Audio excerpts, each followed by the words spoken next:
Variables are a concept used in all programming, not just Python. And a variable is an item used to store data or information that's going to be used in our programs and our scripts. And they allow a way to label this data with a descriptive name so they can be understood more clearly by the computer programs and the readers and ourselves.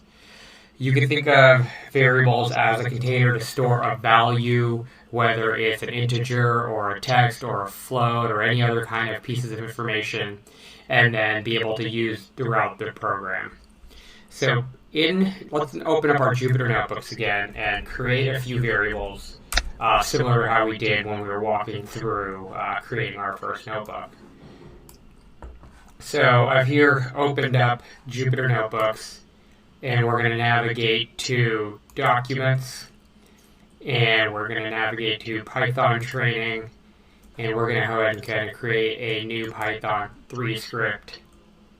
And let's go ahead and name this Training. Well, we'll do the first few lines in this training notebook.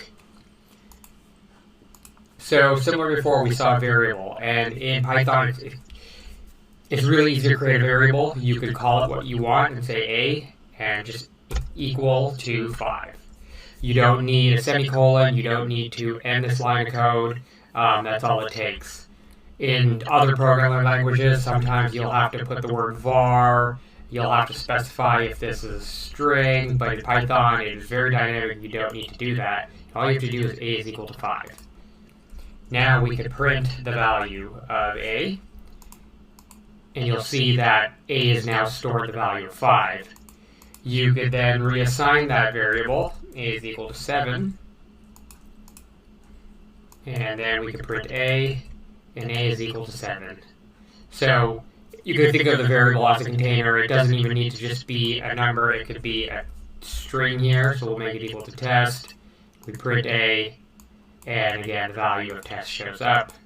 We can reassign it back to a number, and it's 7. So there it is.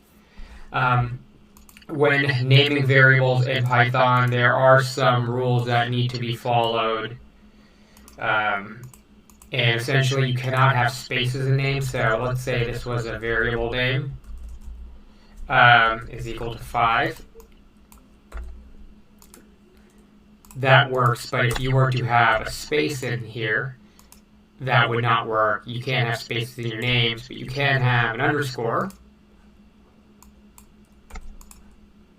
But you cannot have a dash. So just different conventions you just need to be aware of. Casing, proper casing also doesn't make a big difference.